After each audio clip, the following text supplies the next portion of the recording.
Hello friends. उम्मीद करते हैं कि आप ठीक होंगे, अपनी फैमिली के साथ खुशी खुशी रह रहे होंगे और पढ़ाई कर रहे होंगे। तो अपनी एक जो वीडियो पिछली वीडियो में मैंने जब डायनेमिक्स का सिलेबस बताया था, उसके लिए आपने मुझे बहुत सपोर्ट किया था, बहुत प्यार दिया था, उसके लिए आभार। और अब नेक्स्ट स्टेप, नेक्स्ट कड़ी जो हमारी है वो है केवल पढ़ने की। और हम स्टार्टिंग करेंगे राजस्थान यूनिवर्सिटी की। वैसे 4th यूनिट है और कई कई जो और यूनिवर्सिटीज़ है उनकी अलग अलग यूनिट्स में डिवाइड है। अब हम पढ़ेंगे पहले 4th यूनिट, फिर 5th unit and then 1st, 2nd and 3rd, इस ऑर्डर में पढ़ेंगे। ठीक है, तो आज से अब रोज की वीडियोज वो है अपलोड होंगी और रोज पढ़ना, रोज आपको एक अच्छा कंटेंट दिया जाएगा और विद द क्वेश्चन प्रॉब्लम भी आपको करवाई जाएगी।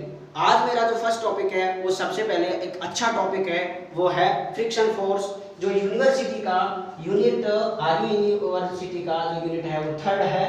फ्रिक्शन क्या है? फ्रिक्शन एक तरह का फोर्स है और जो फोर्स है, फोर्स को हम अच्छे से जानते हैं, बहुत दिनों से पढ़ रहे हैं। 11th में हमने बहुत डिटेल में पढ़ा था, 12th में, फर्स्ट ईयर, सेकंड ईयर, जब भी हमने पढ़ा बहुत अच्छे से पढ़ा है। फ्रिक्शन का ये टाइप आता है, ये जो स्टैटिक वगैरह ये है, इनको हम बाद में देखेंगे। पहले बात आती है कि फ्रिक्शन जो है वो क्या है, एक फोर्स है और फोर्स को हम कई तरह से अलग अलग भागों में मतलब डिवाइड कर सकते हैं। तो वो हम देखेंगे कि फोर्स को हम 2 तरह से डिवाइड करेंगे कि वो जो हमारे जो टाइप है वो टाइप कौन से हैं, वो देखते हैं हम अभी। ठीक है, तो चलो अब ठीक है, अब पढ़ेंगे सबसे पहले क्या, फोर्स। तो फोर्स को हम वैसे 2 टाइप में देखेंगे। 2 टाइप क्या है, वो ये है, देखो कि एक तो है इसका कांटेक्ट फोर्स। क्या है? Contact force. एक तो है अपना कांटेक्ट फोर्स और एक होता है अपना नॉन कांटेक्ट फोर्स। कौन सा? Non contact force. Non contact force, contact force में 2 बॉडी अपनी होंगी और दोनों बॉडी कांटेक्ट कर रही होगी। तो फ्रिक्शन में भी इसी कैटेगरी में आएगा कि एक बॉडी है, एक बॉडी ये है, अगर दोनों ऐसे टच कर रही है और कांटेक्ट में है तो उनके बीच में फ्रिक्शन फोर्स लगेगा। यानी कि जो फ्रिक्शन फोर्स अपना है वो फ्रिक्शन फोर्स किस में आएगा? कांटेक्ट फोर्स में आएगा। कौन सा? फ्रिक्शन। और एक नॉर्मल फोर्स है, वो क्या होता है, जब भी कोई बॉडी अगर जैसे अर्थ पे रखी है, कहीं रखी है, तो नॉर्मल ऊपर की तरफ लगता है। तो नॉर्मल जो होगा, अभिलंब बल जिसको बोलते हैं अपन, अभिलंब बल भी किसका होगा? अपना कांटेक्ट फोर्स में आएगा। कौन सा? Normal force. ठीक है, दूसरा कौन सा होता है? नॉन कांटेक्ट फोर्स, या फिर इसको अपन एक और नाम दे सकते हैं, कौन सा? Field force. कौन सा? Field force. फील्ड फोर्स का मतलब है कि इसमें 2 बॉडीज का कांटेक्ट होना जरूरी नहीं है। इसमें जिनके बीच में फोर्स लगेगा वो दूर दूर होंगे और एक दूसरे की में कोई फील्ड प्रोड्यूस होगा और फील्ड प्रोड्यूस होने की वजह से कोई फोर्स लगेगा, वो अपनी कैटेगरी होगी नॉन कांटेक्ट की कैटेगरी। और नॉन कांटेक्ट की जो कैटेगरी होगी उसमें अपन पढ़ते हैं इलेक्ट्रोस्टैटिक फोर्स है, जिसमें एक चार्ज रखा होता है, दूसरा चार्ज रखा होगा, दोनों के बीच में फोर्स होगा। तो एक तो कौन सा, ये जो है अपना इलेक्ट्रोस्टैटिक फोर्स है। कौन सा? इलेक्ट्रोस्टैटिक फोर्स जो है वो इसी में आएगा। दूसरा है ग्रेविटेशनल फोर्स। ग्रेविटेशनल फोर्स, क्योंकि इसमें भी एक फील्ड होता है, एक फील्ड होता है, यानी कि जो स्थैतिक फोर्स होता है अपना चार्ज की वजह से, वो भी इसमें आएगा। गुरुत्वाकर्षण जो बल होगा वो भी इसी में आएगा। और अगर अपन बात करें किसकी, मैग्नेटिक की करें, मैग्नेटिक फोर्स की बात करें, चुंबकीय बलों की अगर अपन बात करें, तो ये भी आ जाएगा फील्ड फोर्स में, क्योंकि इनमें एक अपनी बॉडी होगी, दूसरी बॉडी होगी, उनके बीच में अगर मैग्नेटिक फील्ड है तो मैग्नेटिक फोर्स लगेगा। जैसे कि मेरे पास जो ये ब्लूटूथ है, ब्लूटूथ में भी ये जो 2 स्पीकर्स है, इन दोनों स्पीकर्सों में क्या है? मैग्नेट है। अगर मैं इनको पास पास लाता हूँ तो ये कांटेक्ट में नहीं आने के बावजूद भी एक दूसरे पर फोर्स लगा रहे हैं और अब एंड में ये क्या होते हैं? कांटेक्ट में आ जाते हैं। तो इस तरह का फोर्स जो होगा, जब कांटेक्ट की जरूरत नहीं हो, वो होगा अपना नॉन कांटेक्ट फोर्स, जिसमें इलेक्ट्रोस्टैटिक, ग्रेविटेशनल और मैग्नेटिक होगा। और एक है कांटेक्ट फोर्स जिसमें फ्रिक्शन है, नॉर्मल फोर्स है ना, यानी कि अभिलंब बल है और घर्षण बल है। तो हम कौन सा पढ़ेंगे, एक फ्रिक्शन फोर्स को पढ़ेंगे कि ये कितने तरह का होता है, होता क्या है, क्या क्या इसकी कंडीशंस होगी, पूरा हम चैप्टर जो पढ़ेंगे वो पढ़ेंगे फ्रिक्शन के बारे में। ठीक है, तो नेक्स्ट हम देखेंगे कि जो अपना फ्रिक्शन है, फ्रिक्शन फोर्स, तो जो फ्रिक्शन फोर्स है, जो फ्रिक्शन फोर्स अपना होता क्या है, फ्रिक्शन मतलब घर्षण, घर्षण एक बॉडी रखी है, दूसरी बॉडी रखी है, अगर हम ऊपर की बॉडी को कहीं ले जाना चाहें तो जो नीचे की बॉडी होती है वो बॉडी इसको बोलती है कि मैं आपको जाने नहीं दूंगी, यानी कि ये अपने आप ही एक फोर्स लगाएगी, वो फोर्स है अपना घर्षण बल, इसको जाने से रोकेगी। तो फ्रिक्शन क्या बोलता है कि मैं आपको जाने नहीं दूंगा, यानी कि एक अपनी ये मान लो ये बॉडी है, ये एक ब्लॉक है ए और ये ब्लॉक है मानो बी, अगर ए ब्लॉक इधर जाना चाहे, ए ब्लॉक इधर जाना चाहे तो जो बी ब्लॉक है वो बोलेगा, वो ए को पीछे की तरफ लाने का नाम बोलेगा, यानी कि इस पर फ्रिक्शन लगाएगा ऑन बी। तो इसको हम लिखेंगे कि फ्रिक्शन ए पर बी की वजह से, फ्रिक्शन ए पर बी की वजह से, फिर इसके रिस्पेक्ट में ये इधर जा रही है, यानी कि ये भी लगाएगा इस पर, भाई बी भी लगाएगा ए पर और ए भी लगाएगा बी पर, तो ये बी पर यहाँ लगाएगा, यानी कि जो ये फ्रिक्शन है ये बी पर लगेगा ए की वजह से। ठीक है, तो अब बात क्या समझ में आती है कि एक तो ये जो फ्रिक्शन फोर्स है, जो अपना घर्षण बल है, ये क्या करेगा, रिलेटिव मोशन को अपोज करेगा। क्या करेगा, अपोज करेगा रिलेटिव मोशन को, या तो रिलेटिव मोशन हो या फिर केवल रिलेटिव मोशन की टेंडेंसी हो। तो ये क्या करेगा, या तो और जो अपनी रिलेटिव मोशन की जो टेंडेंसी है उसको अपोज करेगा, या फिर केवल रिलेटिव मोशन हो रहा है उसको अपोज करेगा। ठीक है, और दूसरी चीज क्या है कि ये एक पेयर में होगा, इसको कहीं बताते नहीं है, हम जानते भी नहीं है, बीएससी थर्ड ईयर में कई लोग नहीं जानते कि इस तरह से होता है, हम इसको तो देखते हैं, इसको नहीं देखते, लेकिन होता इसी तरह से है, क्योंकि ये पेयर में एग्जिस्ट करता है। किसमें, पेयर में। तो इसकी ये जो प्रॉपर्टीज है वो उसमें आगे तो पेयर में एग्जिस्ट करेगा। दूसरा है जो फ्रिक्शन फोर्स है वो टेंजेंशियल लगेगा, यानी कि जो अपनी सतह होगी उसके स्पर्श करता हुआ लगेगा, टेंजेंशियली लगेगा। और क्या हो गई, एक हो गई कि ये मोशन को अपोज करेगा, मोशन को अपोज करेगा। ठीक है, तो इसकी चार अपनी जो है प्रॉपर्टी हो गई। ठीक है ना, ठीक है। तो जो अपना फ्रिक्शन है उसकी क्या क्या प्रॉपर्टी अभी तक अपन को पता लगी है कि या तो दो बॉडीज होगी और दो बॉडीज में क्या होगा, रिलेटिव मोशन होगा, और रिलेटिव या तो रिलेटिव मोशन होगा और या फिर क्या होगी, टेंडेंसी ऑफ रिलेटिव मोशन, यानी कि केवल रिलेटिव मोशन करने की टेंडेंसी होगी। तो ये फ्रिक्शन फोर्स क्या करेगा, उसको अपोज करेगा, और अपोज का मतलब इसको उधर जाने नहीं देगा।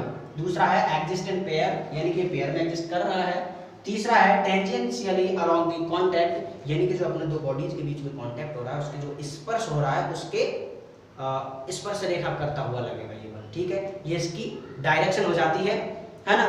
फिर इसके बाद में इसके टाइप आते हैं। अब टाइप में क्या देखेंगे अपन, टाइप में अपन देखेंगे कि तो कौन कौन से पढ़ेंगे, फ्रिक्शन में भी हम टाइप पढ़ेंगे, और वो टाइप है कि फ्रिक्शन में अपन टाइप पढ़ेंगे। एक हम पढ़ते हैं स्टैटिक फ्रिक्शन, कौन सा, स्टैटिक फ्रिक्शन एक पढ़ते हैं। दूसरा हम पढ़ते हैं अपना काइनेटिक फ्रिक्शन, पढ़ते हैं काइनेटिक फ्रिक्शन, हिंदी में गतिकीय घर्षण, स्थैतिक घर्षण, और तीसरा एक और आता है अपना रोलिंग फ्रिक्शन, लेकिन इसको हम बीएससी सिलेबस में नहीं पढ़ते हैं, हम केवल पढ़ेंगे काइनेटिक फ्रिक्शन और स्टैटिक फ्रिक्शन। ठीक है, अब इनमें ये टाइप आता है कि स्टैटिक मतलब स्थैतिक, और जो काइनेटिक है, काइनेटिक मतलब गतिकीय घर्षण। ठीक है, गतिकीय घर्षण, यानी कि जो गतिकीय घर्षण है, गतिकीय घर्षण में क्या होगी, यहाँ मोशन होगी, क्या होगी, रिलेटिव मोशन होगी। तो when relative motion is there, यानी कि यहाँ पे क्या होगी, जो दो बॉडीज होगी उन दोनों बॉडीज के बीच में रिलेटिव मोशन होगा, हो रहा होगा, यहाँ मोशन गति हो रही होगी दोनों के बीच में, और यहाँ क्या होगी, केवल जाने की टेंडेंसी होगी, यानी कि रुका हुआ तो है लेकिन यहाँ जाने की टेंडेंसी होगी। तो व्हेन टेंडेंसी ऑफ रिलेटिव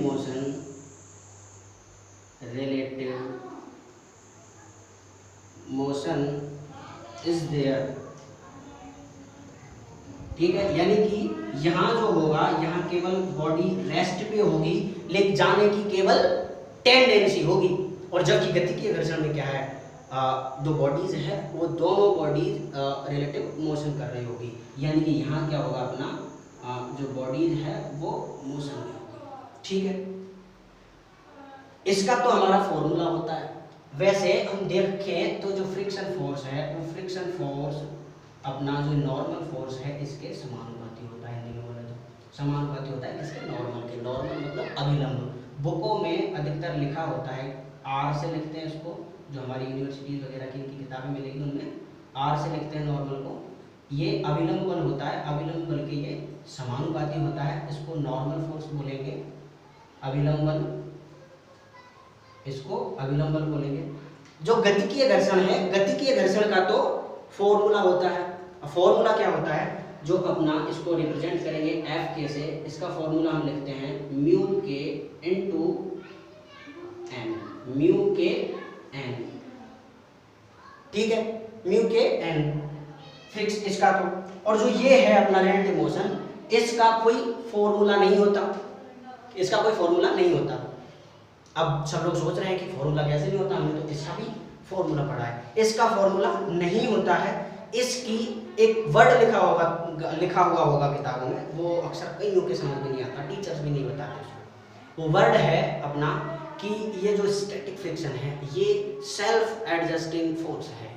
कौन सा फोर्स है, सेल्फ एडजस्टिंग फोर्स है, यानी कि इसका कोई फॉर्मूला नहीं है, ये अपने आप सेल्फ हो जाता है, सेल्फ ही अपने आप को एडजस्ट कर लेता है कि मेरी जो वैल्यू है, मेरी जो फ्रिक्शन है वो कितनी लगाने की कैपेसिटी है, वो कितनी है, यानी कि स्टैटिक फ्रिक्शन का हमारा कोई फॉर्मूला नहीं है। इसकी एक लिमिट है, और वो लिमिट क्या है, जो ये फ्रिक्शन फोर्स है ये फिक्स नहीं है, ये 0 से अपना म्यू एस इनटू नॉर्मल, यानी कि यहाँ तक लग सकता है, ठीक है। यानी कि जो अपना फ्रिक्शन है, अब जैसे खुद सोचो कि एक बॉडी है, दो बॉडीज रखी है, आगे की बॉडी को अपन खिसकाने की कोशिश करते हैं, ठीक है, खिसकाओ।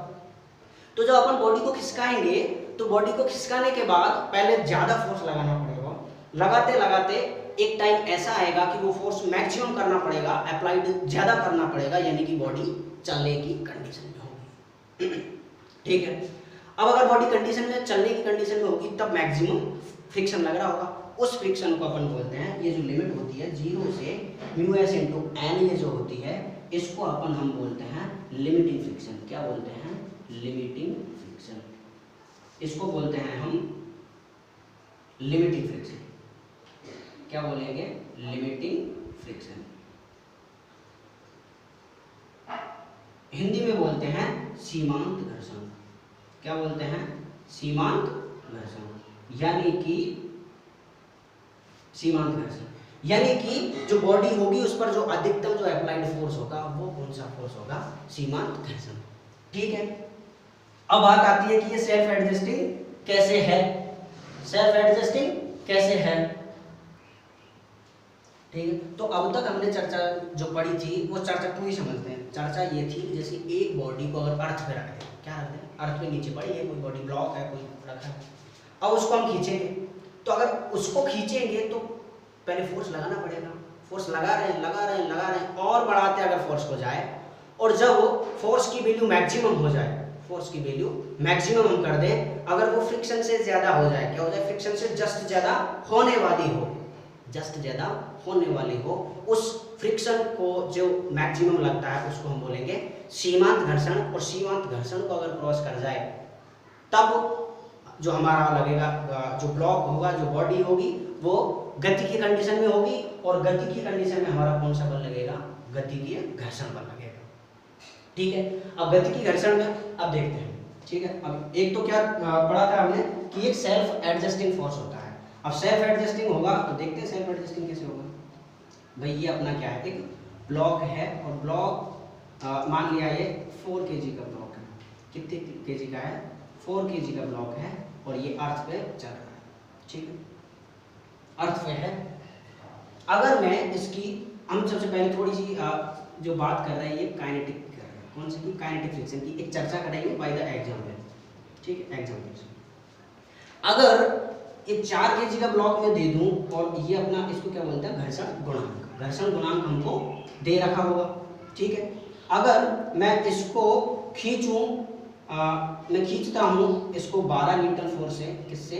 12 न्यूटन फोर्स से इसको मैं खींचता हूं और जो है मैं इसका जो ये घर्षण गुणांक जो है मैं 0 पॉइंट अगर दे दूं, 0.2 अगर दे दूं, अब हमको निकालना इसका कि पहली बात तो ये मैंने मान लिया कि ये गतिकीय कंडीशन पे है। अगर मैं पूछूं अब कि इसका त्वरण क्या होगा, क्या होगा त्वरण, तो पहली बार ये बॉडी जो है ये जा रही है 12 न्यूटन से, इसको हम खींच रहे हैं। अब खींचेंगे तो फ्रिक्शन लगेगा नीचे की साइड, क्योंकि इसका कुछ ना कुछ घर्षण है। भाई जो अपनी नीचे की सतह है वो क्या है, थोड़ी खुरदरी है, उस खुरदरी का मान भी हमको दे रखा है 0.2 है। जो म्यू होता है, घर्षण गुणांक होता है, वो खुरदरी को डिफाइन करता है कि कितनी खुरदरी है, ठीक है। तो अब हम निकालेंगे कि पहले हम क्या निकालेंगे कि इस पे काइनेटिक फ्रिक्शन जो लग रहा है वो कितना है। तो काइनेटिक फ्रिक्शन क्या होता है, म्यू के इनटू एन। अब ये एन क्या है, ये एन अपना जो होता है ये क्या होता है, नॉर्मल फोर्स। क्या है? नॉर्मल बल, है ना, अभिलंब बल बोल दो, क्या है, नॉर्मल बल। तो अब ये नॉर्मल है, नॉर्मल ऊपर की साइड लगेगा, इस पे ऊपर की तरफ बॉडी एन मान लिया, और जो बॉडी है वो नीचे पृथ्वी की तरफ क्या लगाएगी, mg लगाएगी। यानी कि जो अपना ये नॉर्मल है, नॉर्मल की वैल्यू अपनी कितनी आ जाती है, mg। ये बात तो समझ आती है, ठीक है। अब इसकी वैल्यू अपन याद रखते हैं, यानी कि जो अपना F के फोर्स है वो कितना लगेगा 0.2 इनटू m अपना 4 kg इनटू g मतलब 10, तो ये कितना आता है 4 8 न्यूटन। कितना आ गया, 8 न्यूटन। यानी कि जो अपना गतिकीय घर्षण है वो कितना लग रहा है, 8 न्यूटन लग रहा है। इसका मतलब अपना सीधा सीधा क्या हो गया कि ये जो अपना जो 4 kg का ब्लॉक है, कितने kg का, 4 kg का जो ब्लॉक है, इसको हम 12 न्यूटन से तो इधर खींच रहे हैं, लेकिन जो हमारा घर्षण बल है वो घर्षण बल इसको 8 न्यूटन से इधर की साइड खींच रहे हैं।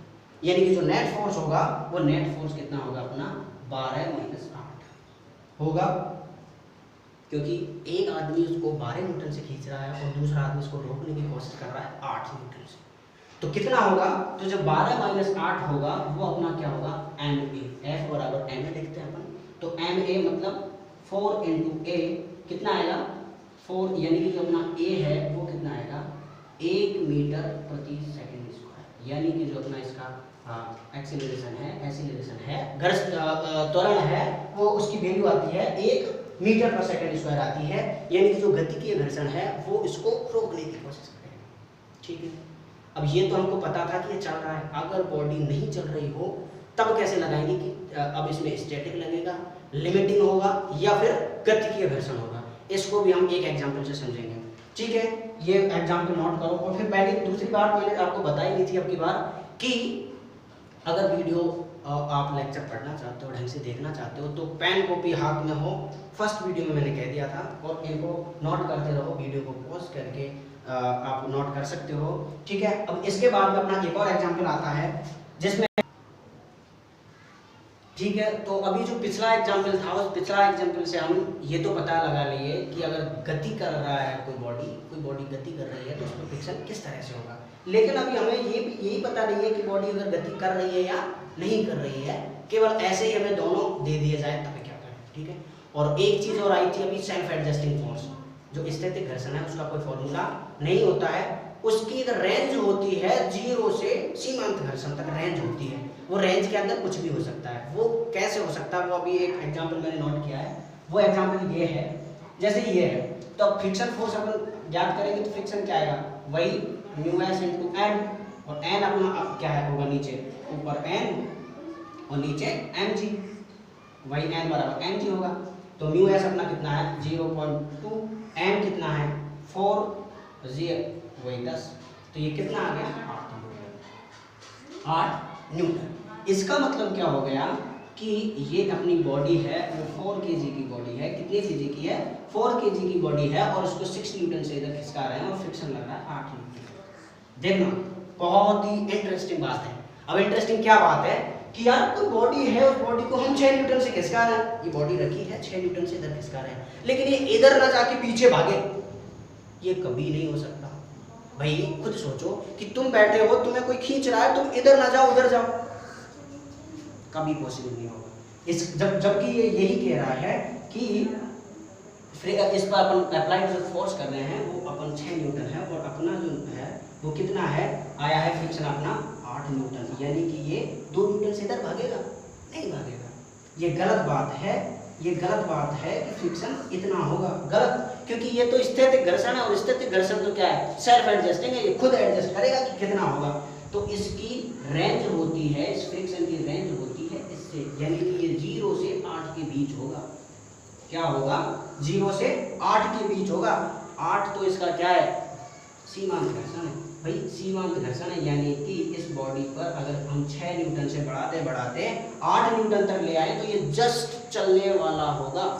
तो सीमांत घर्षण तो क्या हो गया, गतिक तो अपनी अलग ही चीज आती है, फिर सीमांत क्या है, स्थैतिक को बढ़ाते बढ़ाते बढ़ाते बढ़ाते अगर जाए किसी अप्लाइड फोर्स को, तो जो स्थैतिक घर्षण का मैक्सिमम मान होगा वही क्या होगा, सीमांत घर्षण होगा, वही क्या होगा अपना सीमांत घर्षण होगा। अगर यहाँ बात करें हम, तो यहाँ अगर पूछ ले कि फ्रिक्शन कितना है, घर्षण बल कितना है, तो कितना है, 0 से 8 के बीच होगा, 8 नहीं होगा, 0 से 8 के बीच होगा, और वो कितना होगा, 6 तक लग रहा है, यानी कि ये एडजस्ट करके खुद अपने आप इसको एडजस्ट करके 6 न्यूटन फ्रिक्शन फोर्स अपना बताएगा। जबकि अगर मैं इसी क्वेश्चन को आपको देता तो आप लिखते कि 8 न्यूटन है, क्योंकि फॉर्मूला 8 न्यूटन बताता है, जबकि 8 न्यूटन नहीं होगा। क्यों नहीं होगा? क्योंकि ये सेल्फ एडजस्टिंग फोर्स है और शायद खुद को एडजस्ट कर लेगा, तो खुद ने एडजस्ट करके अपनी 0 से 8 के बीच में एडजस्ट कर सकता था, तो ये एडजस्ट कर लिया। 6 है क्योंकि 6 से खींच रहे हैं इसको। अब मान लो इसी को 6 से बढ़ाते बढ़ाते हम 7 कर दें, तब क्या होगा, अगर इसको 7 कर दें तब भी 6 न्यूटन लगेगा, मतलब सॉरी 7 न्यूटन लगेगा फ्रिक्शन। अगर इसको बढ़ाते बढ़ाते 8 कर दें, 8 यानी कि ये इसके बराबर हो जाएगा, यानी कि स्थैतिक 8 ही लगेगा फ्रिक्शन, लेकिन अब क्या हो गया, ये लिमिटिंग फ्रिक्शन हो गया। अगर इसको और बढ़ा दें, 9 बढ़ा दें, तब क्या करने लगेगा, ये 9 है ये 8 है, यानी कि ये तब क्या चलने लगेगा, तब क्या है चलने लगेगा। ठीक है, तो यहाँ से हम एक कॉन्सेप्ट लेते हैं। कॉन्सेप्ट क्या है कि अगर ये कोई बॉडी है तो ये चलना कब स्टार्ट करेगी, जब ये अप्लाइड फोर्स, यानी कि इस पे जो अपन अप्लाई कर रहे हैं वो अप्लाइड जो बल है, अप्लाइड जो फोर्स है वो क्या है, बड़ा होगा फ्रिक्शन से। क्या होगा, फ्रिक्शन से बड़ा होगा। यानी कि अगर फ्रिक्शन 8 न्यूटन है तो इसको अगर 9 न्यूटन कर दे तो भी चलेगा, 10 न्यूटन कर दे तो भी चलेगा, अभी ये नहीं चलेगा। ठीक है, तो अभी ये नहीं चलेगा, यानी कि अब 3 चीज आती है, स्थैतिक घर्षण, गतिक घर्षण। तो गतिक घर्षण तो एक अलग चीज है, जब पता लग जाए कि बॉडी चल रही है तो गतिक घर्षण होगा। स्थैतिक की बात करें तो स्थैतिक क्या है, इसका कोई फॉर्मूला नहीं होता, इसकी एक रेंज होती है, और रेंज में जैसे 0 से μs × n तक रेंज है, तो इसमें से एडजस्ट करके कुछ भी हो सकता है।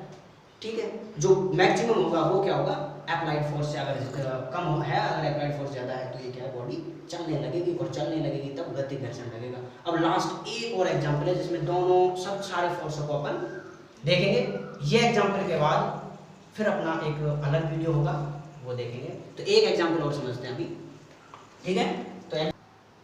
तो अब देखेंगे अपन, दोनों कंडीशन दे रखी होगी, गति होगी नहीं होगी। तो सबसे पहले देखेंगे बॉडी गति कर रही है या नहीं कर रही है। ठीक है, तो देखो 2 kg का अपने पास एक ब्लॉक है, ये धरती पे रखा है, पृथ्वी पे रखा है, और 20 न्यूटन बल से इसको अपन खींच रहे हैं। तो सबसे पहले तो अपना ये ज्ञात करो कि अप्लाइड फोर्स कितना है अपना, 20 न्यूटन। ठीक है, तो हम निकालेंगे सबसे पहले फ्रिक्शन, स्टैटिक लिखते हैं एक तरह से, तो इस क्या आएगा, ये μs × n, यानी कि μs × n कितना आएगा, तो ये अपना आएगा 0.6 × n, तो वही mg होगा पिछली तरह, तो m कितना है 2 और g कितना है 10, तो कितना आ गया ये 12 न्यूटन। कितना आ गया 12, यानी कि जो अपना फ्रिक्शन कितना, अभी ये फ्रिक्शन है नहीं है वो पता नहीं है, बॉडी चल रही है नहीं चल रही ये भी हमें पता नहीं है, लेकिन अभी कितना है कि ये जो फ्रिक्शन है, फ्रिक्शन भी कौन सा है, एक तरह से ये 4 फॉर्मूला तो ये लिमिटिंग का होता है, सीमांत का होता है। क्या है? सीमांत का होता है। स्थैतिक का तो अपन पता लगाते हैं, स्टैटिक का तो कि इनकी उसकी रेंज में है या नहीं है, यानी कि ये पता लग जाएगा। अभी देखने में पता लग गया कि 0 से 12 के बीच में होगा, यानी कि 12 जो है ये अपना क्या है? लिमिटिंग फ्रिक्शन है। इसको अपन FL से भी लिख सकते हैं। कितना है? 12 न्यूटन। ये लग गया पता। ओके, इसका ये मतलब रहा कि बॉडी अपनी इधर तो अपन 20 न्यूटन दे रहे हैं, ये तो कौन सा हो गया? अपना अप्लाइड फोर्स। क्या हो गया? Applied force. अभी मैंने जस्ट पीछे जो कॉन्सेप्ट दिया था वो है। तो अप्लाइड फोर्स अपना कितना हो गया? 20 न्यूटन। और जबकि इसे खींच कौन रहा है? 12 न्यूटन से खींच रहा है। यानी ये पॉसिबल है या नहीं है? पॉसिबल है। क्यों पॉसिबल है? अगर कोई 20 न्यूटन से खींच रहा है और 12 न्यूटन से कोई रोक रहा है तो जाएगा या नहीं जाएगा? ज्यादा फोर्स से खींच रहा है, ये अप्लाइड फोर्स ज्यादा है, ये कम है, तो ये इधर जाएगा। यानी कि ये क्या करेगा? गति करेगा। क्या करेगा? गति करेगा। ये ब्लॉक बोलेगा कि मैं तो जाऊंगा, रुकूंगा नहीं। अब गति करेगा, और गति करेगा यानी कौन सा फोर्स लगेगा? गति की घर्षण लगेगा। यानी ये जो बात हमने की थी ये गलत होगी। अगर कोई बोलता कि इसमें फ्रिक्शन 12 न्यूटन है तो ये गलत है, क्योंकि अब तो बॉडी चल रही है, और चल रही है मतलब गति की घर्षण कर रही है। तो अब कितना होगा? गति कर रही है, यानी ब्लॉक गति करेगा। तो गति करेगा तो फ्रिक्शन कौन सा लगेगा? काइनेटिक लगेगा। और काइनेटिक की अपनी वैल्यू कितनी दे रखी है? घर्षण गुणांक की वैल्यू 0.4, और जो अपना इसको लिखते क्या है? म्यू के एन। तो एन की वैल्यू वही mg, यानी कि 2 × g। तो ये कितना आएगा? 8 न्यूटन। यानी कि अगर मैं इस क्वेश्चन को तुम्हें फॉर ए टेस्ट के लिए देता तो आप बताते 12 न्यूटन, लेकिन ये 12 न्यूटन नहीं है, ये तो सीमांत घर्षण है। और सीमांत घर्षण यानी कि इससे भी ज्यादा लगा रहे अपन अप्लाइड फोर्स, तो यानी कि वो तो बॉडी तो चल दी, और चल दी है तो गति की घर्षण लगेगा, और लगेगा तो कितना लगेगा? 8 न्यूटन लगेगा। ठीक है, तो इस तरह से अपनी इस वीडियो में हमने पूर्ण जो फ्रिक्शन है, फ्रिक्शन की बात पढ़ ली। फ्रिक्शन कितने तरह का होता है वो पढ़ लिया। फ्रिक्शन अपना फोर्स की भी बात पढ़ ली, contact force, non contact force, जितना भी पढ़ा। ठीक है, ये पूरा हमारा बेसिक था। वैसे देखा जाए तो ये 11th-12th में आ जाना चाहिए था, लेकिन BSc वालों को नहीं आता। इस बेसिक को पढ़ने के बाद पूरे जो भी मैं कॉन्सेप्ट दूंगा वो डायरेक्ट तुम्हारे हिंट करेंगे क्वेश्चन को। वो वीडियो इस वीडियो के नेक्स्ट में आएगा। ठीक है, आप इस वीडियो को भी सपोर्ट करना, पिछली वीडियो की तरह ज़्यादा से ज़्यादा शेयर करना, ये आपकी रिस्पॉन्सिबिलिटी है, क्योंकि मैं इतना अच्छा पढ़ाऊँगा ये मैं प्रॉमिस करता हूँ आपसे। और अगर कोई भी यहाँ भी मुझसे कोई गलती हो या फिर आपका कोई डाउट हो तो आप नीचे कमेंट सेक्शन में छोड़ सकते हैं, मैं उसका प्रॉपरली जवाब दूंगा। जो कॉलेज के उनका भी जो ग्रुप बना है हमारा, उस ग्रुप पे मैं जवाब दूंगा। ठीक है, आप पढ़ते रहो, लेकिन प्रॉपरली नोट्स कॉपी पेन बनाते रहो। अगला वीडियो जब भी कल या परसों आपको अपलोड कर दिया जाएगा, तो आप अच्छे से पढ़ो। Best of luck. और इस लॉकडाउन में कोरोना का से ध्यान रखो, बाहर जाए आते टाइम कम से कम हाथ अपना धो, सैनिटाइजर यूज़ करो। ठीक है, best of luck, thank you.